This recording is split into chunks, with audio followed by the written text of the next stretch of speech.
Hello and welcome back to Suspended Fanimation. I am your host, Dennis Bethalkus, and this is The Tick, Season 2, Episode 5 Magic is Real. How is everyone doing today? Um, I did a little futzing with the gain here on the microphone, so hopefully you don't hear the demon children as much as possible. So let me know if you have problems hearing me on that one. I can hear myself, so that actually sounds pretty good.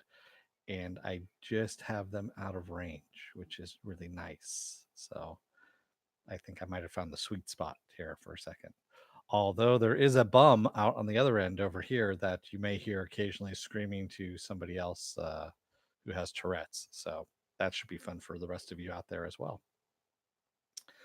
So who do I got going with me tonight here? Looks like Viking Bitch, Slurmy Scott, Pen Farm Girl, and of course, Movie Fanobi. How's everyone doing tonight? Mellow Dennis, is that what you? Yeah, is that? Do I have the smooth voice sound going on? Exactly, spoon. All right. So before we get started, of course, spoiler alert: I am gonna spoil the shit out of this episode. If you haven't seen the episode, it's been out for a while. Why haven't you watched it yet? Go and watch it. This will be a video. Come on back. You can comment down below in the comment section. Thank you, Viking Bitch. And this season, I mean, this whole series is just pretty delightful, honestly. If you want to have some good superhero fun with some tongue-in-cheek stuff going on too, uh and get a little bit of sass in there. There is an issue with the mic. It only gives us full audio when you're talking directly into it when I'm doing that. Yeah, I know it does when I'm only pointing at it. uh yeah. So I know when I move away from it, like over here, you don't hear it, but not that much. But yeah, um, I can hear myself in my microphone. My headphones here, so I have it plugged into the microphone. I know exactly when I'm moving away from it and when I'm not. So, exactly. That's what I'm doing. I am pointing at you guys, and I'm talking into the microphone. So we end up having just trying to be helpful. Yes, I know, Slurmy. I can hear it when I move away from it and all that kind of stuff. That's what the headphones are for. That's why I spent a little bit of money on this one to get this thing to work a little bit right.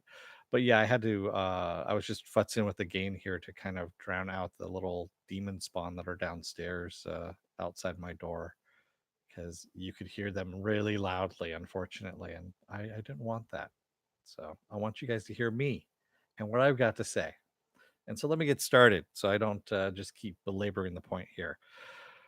We have the guys over at Aegis, of course, and they're Arthur's a little bit upset. He's miffed that Joan of Arc is on the front page of the newspaper, and they're asking, she's been cleaning up crime around the city, and they're basically asking, "Where's Arthur and the Tick?" And he says, "Well, we're in the sewers. We're looking for Lobstercules. That's what we're doing."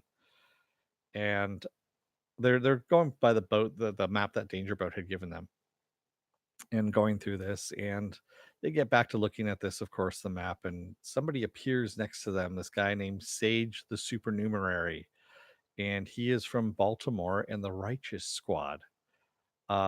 Think of Doctor Strange, but cooler, a lot cooler. And he's there unofficially for one of the Flag 5 spots because, as he says, the Righteous Squad's a little too full at the moment at the clubhouse. So, and of course, he gets distracted by Bronzestar because everyone knows Bronzestar. I know that guy. And he turns and walks away, and uh, Joan of Arc comes in and escorted by Agent Dr. Hobbs because she is the newest superhero on the list. And of course, Arthur is pretty pissed at this point. Yes, he does have more nipples too. He has one more nipples. Well, we don't know for sure. We've never seen uh, Benedict Cumberbatch without his shirt on. I really don't want to either. He could have a third nipple. We don't know. But yes, he does have a the eye. I forget what he called it now. The nipple is actually an eye that leads into the mystic realms, And as he says, magic is real. And Tick is very impressed by that. He's cool. Um, so of course Arthur is pissed off when Joan of Arc comes in, and he's almost about to tell Hobbs who this person is, and Hobbs like, we don't reveal secret identities here. And Miss Lint, of course, says, "Yeah, Arthur, you don't want to break the superhero rules." Of course, putting it in his face. And so before they leave, Arthur takes the entire plate of croissants because he says, "No tiny butter for you," as he says, and leaves the room with Tick. In the meantime, Dangerboat, Overkill, and Dot are scanning what was once the human lamp. He's now a guy just sitting on Danger Table, and they're trying to figure out, what was keeping him in that state. And also, of course, Dangerboat says it was a successful mission. They should celebrate. So he gives Dot a beer, and Overkill's kind of impressed. He's like, "Well, we need to talk about your superpower and how she dodged the bullet." And so she says that she saw that he was going to kill her, but then she knew that he was firing the gun. She had heard the firing, and then she wasn't there. So he says, I'm a category 1. I heal fast, and I've been around superpowers all my life." He goes, I think you're about a category 4 at least," is what he says to her. At this point, Dangerboat has made his scan and says, "Oh, there's a little chip inside of his brain that's what's controlling everything. And that's what we need to get out so I can analyze it to see where it's come from and I can track down the tech." Well, of course, they can't do any brain surgery, but Overkill knows somebody who does. And Dot's like, "You know what? We can't just do brain surgery on this guy." So she wakes him up because, of course, it's not ethical. And Overkill's, kind of miffed about this. So we go back to Arthur and the Tick, and they're running through the sewers. And Arthur's worried that he won't get, on the Flag 5 because he's just a category 0. And of course, he's nothing special. Where the Tick is just like, "But you're part of a team, buddy. You've got a suit full of something special," as he says. And, this dynamic again of the Tick and Arthur, again, I haven't seen a bad iteration of them. The cartoon was awesome. The first live action with Patrick Warburton was awesome. And this is no different. The chemistry is there. It actually works between these two actors, and you believe them as Arthur and the Tick. I actually am starting to like Peter Serafin, and I'm going to murder his name, Serafinovich. His Tick a little bit better than I like Warburton's. I have to admit, he's more closer to the comic than Warburton's was, and also I think it helps that his eyes are covered more, whereas Warburton's had that weird, strange thing where it's just his face was uncovered completely, and it looked weird for some reason. And obviously, it sounds like the choppers are coming for me, so you have to bear with me as I get attacked by these helicopters coming in. So Overkill and Dot are talking to the former Lamp, as he is like to be called, Ted, and he's describing the experience of being a lamp and how it was always, "I'm a lamp. Oh my god, I'm a lamp. I think I'm a lamp. I'm a lamp." And it's pretty damn funny that that's all he was thinking. And he goes, "Long story short, never stay at an Eastern European youth hostel," because that's where he got abducted from. Overkill wants to bring in his friend, or wants to bring Ted to his friend, Black Market Bob, to extract the chip from Ted. And as Overkill says that, "If you think I'm paranoid, Black Market Bob makes me look like a freewheeling hippie." Yeah. Pen Farm Girl says, "I really like Overkill, but he reminds me too much of Wolf." Well, they've had this character in the Tick for quite a while. It is an archetype, and that's what Wolf is too. It's an archetype of a certain character. And I love that there's multiple stories of shows that are doing this kind of archetype as a parody. It's good. You need to have that. And we're far enough along in superhero genre, um, action movie genre, all that kind of stuff, where you can make fun of this and still do a good story at the same time. Yeah, I agree, Pen Farm Girl. It's they. I'm loving it too.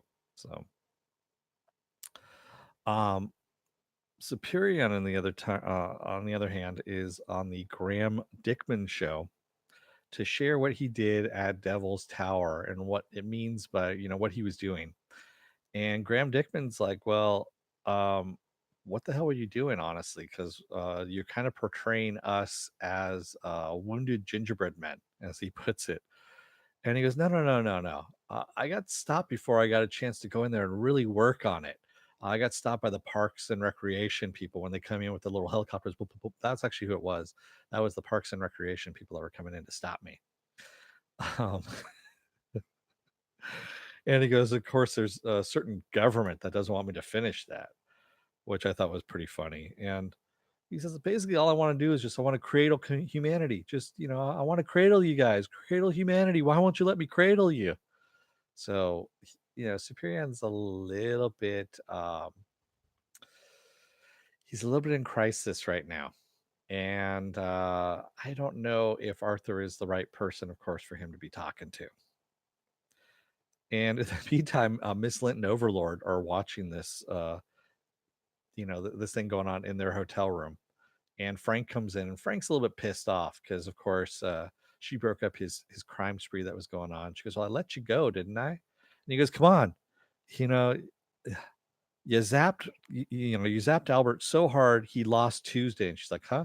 Like he literally lost the concept of Tuesday. And she goes, "Well, you know, it was worth it," is what she says. And she shows Frank her Aegis card that she's got now. And he's like, "I don't understand. What the hell? What are you doing with an Aegis card? That's the last thing you need. You should be doing." She goes, "I want to get in, become a Flag 5 member. Then I'll have unrestricted access to Aegis, and I can take them down from the inside. And I can take down both, basically, heroes and villains," is what she says. And that's her plan. And Overlord says, "Well, if you're going to do that, you're going to need to step up your game a bit. And that means you're going to have to go over after a super villain." She goes, "Well, there's only one super villain in the city. And of course, we know who that is. That's Lupstercules." Yeah. Miss Lint is not boring now, exactly. Well, at least he's not boring now, exactly. That's what Miss Lint says. Oh, man. And yeah, so we cut back over to the Tick and Arthur in the tunnels, of course, in the sewer. And they run into Bronze and Sage, of course. And Sage got a chance to look at Arthur's map, his sewer map, and says, "Hey, that's what we're doing too. So we're down here. We decided it was time for a team up." And Tick's all for it. He's like, "Team up? Great. That sounds awesome." And they're on the last little bit of the map that they haven't searched yet. So they're all going to go and search for this. And as Bronze Star, Sage, and Tick are talking about the team up there, Arthur goes missing. He gets abducted. Because, of course, that's what's going to happen with Arthur. And they don't notice it, and they just go off down the tunnel. Overkill, in the meantime, takes Ted to see Black Market Bob, and Black Market Bob asks for a retinal scan. And so he gets his eyes scanned, and because I don't know anybody, that we hear a voice like a mechanical voice saying, "I don't know, anybody can gouge out that mechanical eye and pop it into their eye socket." And he goes, "God damn it, do I have to blow the door off the hinges, Bob? Let me in." So Bob opens the door, and we see Bob as a woman, and she goes, "Man, you don't have a sense of humor, do you?" So yeah. So Arthur wakes up to Lobstercules over him, and Lobstercules pulls him up and starts pushing him and says, and we hear Lobstercules speak for the first time and says, "You have to hide, stay hidden." And that's when the fishermen come in. And the fishermen come into the room that they're in, and they have her babies. We find out that she's a she, and they're holding her hostage. And she is going to, of course, do the bank jobs for them, and they won't hurt the babies. And they bring the babies in so she could feed them, and we hear them singing. They start singing a little bit. Black Market Bob, in the meantime, removes the chips from Ted's head, and I love how Ted asks, "Is this going to hurt?" And she goes, maybe, no, not really. And you may lose some brain function, get some brain damage." And he goes, "Really?" And Overkill's like, "No, she's just joking." And he goes, "Man, no one could take a joke." So she takes out the chip out of out of Ted's head, And the chip starts transmitting. She goes, "Get this thing out of here." And of course, Overkill wants to track it back to its source. And Bob, being smarter than Overkill is, says, "It's going to be a trap, right? I'm not going to put you into a trap." And he goes, "Just track it." So, of course, she tracks it and gives him the information. Bronze Star Sage and the Tick finally realize that Arthur is missing. And Tick is freaking out and wants Sage to help him find find Arthur, which he uses his magic, tracks down Arthur, and we see him actually have the third nipple, which is in the middle of his chest, have this light come out of it, and it hits the wall, and he goes, "Arthur's that way." So Tick just starts screaming for Arthur and starts running through walls, through the sewer, just smashing through all these walls, which is pretty damn funny. So we see Lobstercules with her babies, and they're singing, and she's going back and forth with them after she is finished chewing up some starfish and spitting them into their mouths. And the fishermen are like, "Okay, that's enough. That's enough time with the babies. We're taking them, and get ready. You got to get ready for tomorrow. We're doing another bank job." And just as they leave, she grabs Arthur and asks him for help, and he says, "Yes, I'll. You're being held against your will. They're forcing you to do this. I will help you." And just as he agrees to that, we hear Tick screaming for Arthur as he's smashing through walls. And Arthur realizes, "Oh, he's coming to find me. Oh, wait, he's coming to find me." And he smashes through the wall and starts fighting Lobstercules, even though Arthur's telling him, "Stop fighting, stop fighting. Lobstercules is being forced to do this." And Lobstercules takes off, runs outside, Tick following, with Arthur following as well, trying to yell at the Tick to stop. And finally, Lobstercules gets outside, jumps on top of a car, and Arthur says, "We're here to help you. We're going to help you. Just calm down." And that's when you hear a crackle up in the sky, and Lobstercules looks up, and a giant lightning bolt comes down and knocks out Lobstercules, and down comes Joan of Arc. And Joan of Arc says, "Who's cleaning up this city?" And of course, she's got the crowd around her, and the crowd is taking video of her with her cell phones and all that kind of stuff.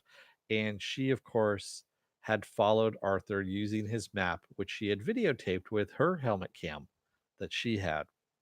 And that's how she followed them. And that's where we end off on the episode. So good episode. And by the way, Lobstercules is actually voiced by an actress who played American Maid in the original Warburton version of The Tick. So she was one of the cast members. Liz, and now I'm blanking on her name. God. But yeah, Liz is the one that is voicing Lobstercules. And she was American Maid, or what was it? She was called something else differently in the Warburton one, and I can't remember what it was called now. It's been late. It's been a weird day today.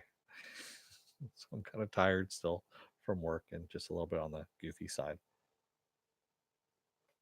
And yes, the Tick is like a giant superpowered puppy. Exactly, Viking bitch.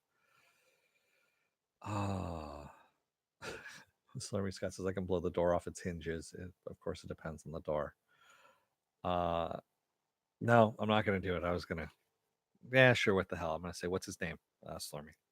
Um, but there you go. I'll be here all week.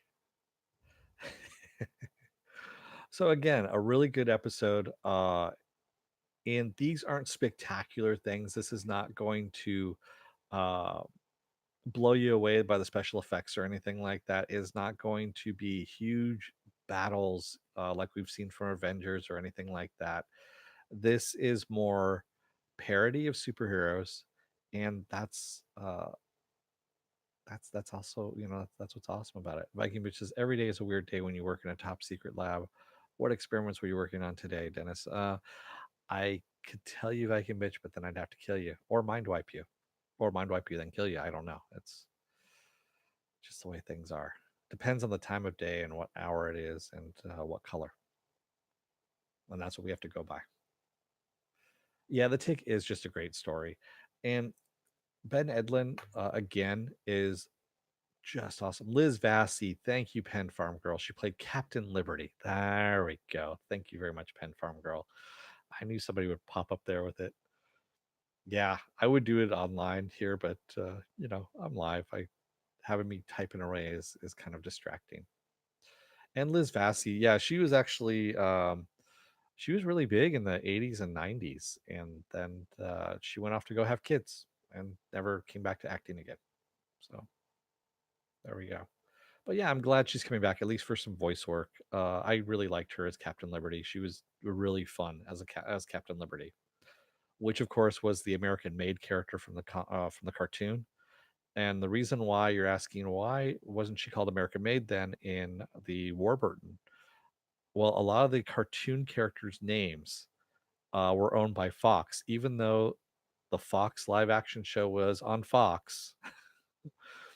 The cartoon names could not be used since they were, even though it was within Fox, it was just kind of a weird thing. And yeah, Ben Edlund is such a nice guy, man. I mean, I've met him a couple times now at cons, and probably one of the nicest, most chill guys you can ever run into. Um, I can just imagine what it's like to work with him because everyone that's worked with him wants to come back, which is cool. And he brings people with him too when he starts doing other stuff. So, people come with Jeremy Carver, who right now is doing Doom Patrol. Used to work with Ben Edlund, so on Supernatural. There you go. So, and yes, and that is very rare that you have somebody that everyone wants to work with, and loves working with it. Pen Farm Girl says she was in Dr. Horrible's sing along blog. Oh, that's right. I'm back to paying attention now. Yeah. And yeah, it's just he is one of the really nice guys in Hollywood, I have to admit. Yeah, and the circle is complete. Exactly, Viking Bitch. That Jeremy Carver and Ben Edlund have the two best shows on TV right now. I mean, The Tick and Doom Patrol. There you go. Those are really the two best shows that are being aired right now. Because we can't really say that about Game of Thrones. uh, yeah, and Happy. We can't say that about Happy. And unfortunately we can't say that about iZombie either. Shit. I'm running out of shows here. So if you like what you see, you can hit the subscribe button. Also hit the like button as well. You can hit the dislike button as well. I just ask that you go down below in the comment section and tell me what you don't like. Give me a little constructive criticism. Someone hit a dislike on the Game of Thrones video last night and didn't say anything. All right, whatever. You can also hit the bell down below there. The bell will give you notifications of when I'm on live again.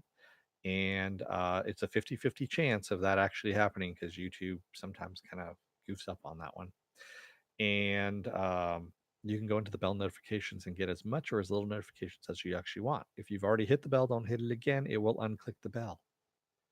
So my schedule is up on suspendedfanimation.com. It is also up on Facebook. I have a Twitter page. I also have a Instagram page and or an Instagram account, I should say. And I also have Patreon as well. There we go. Although I don't have any tiers set up at the moment, but I will eventually. Uh, Only cowards hit the dislike button and don't comment. I know, Viking Bitch. It's like, come on. It's easy to hit the dislike button and not leave anything. I mean, just tell me what it is. So, uh, I I love the last WWDITS. I don't know what that is. I'm too tired at the moment. So thank you everybody who joined me here in the chat. Viking Bitch, Pen Farm Girl, Slurmy Scott, and the brief appearance by the man known as Movie Finobi. But what we do in the shadows. There we go, Pen Farm Girl. Thank you. I still haven't watched any of that yet. I've got to do that at some point in time. But there's so much other stuff on. Yeah, exactly. Finobi's disappeared on us. I think he's been abducted and chained to a little sweatshop workbench, and he's being forced to work. Is that right, Viking Bitch? You know more about that than I do. Thank you, Pen Farm Girl. So, with that said, I'm going to let you guys go for the evening. Thank you for joining me. This is always fun. Uh, Tomorrow night I'm off. Wednesday night is going to be happy. Thursday night is going to be iZombie. We'll see how long that lasts. I've got a 4 episode rule. If you're bad 4 episodes in a row, bad according to me. So if I don't like it for 4 episodes in a row, I will stop watching it and we'll stop doing YouTube videos about it. Just because, quite honestly, I don't want to go into that negativity. It's just not worth it. Friday, I'm going to be doing Doom Patrol. Doom Patrol is awesome. That's all I can say. Yes, I did do the little Italian kiss there, the Italian chef's kiss on that one, because it is that good. And Saturday is Saturday Morning Blast Off, where I take the genre news of the week and talk about that, and also any other genre stuff that you guys want to talk about. Is Fanobi seeing another chat? He might be. He might be. And of course, Sunday is going to be the final episode and the series finale of Game of Thrones. And we'll see what happens if they pull that whole shit show together or not. I'm going to bet on not. So there we go. So I will let you guys go for the evening. Thank you again. Oh, and if you're on the fence about joining up too, by the way, there is going to be a video that pops up in this section. Take a look at that video. If you like what you see there, then you can hit the subscribe button. That's going to be over here. Now it sounds like a safe bet. Yeah, I'm pretty sure Pen Farm Girl's really not going to. Yeah, we just want it to be over. Exactly. So good night, everybody. Thank you, and don't let the door hit your ass on the way out. Otherwise, you may find out that some fishermen have taken your lobster babies and are holding them hostage until you rob the bank for them. Good night, everybody.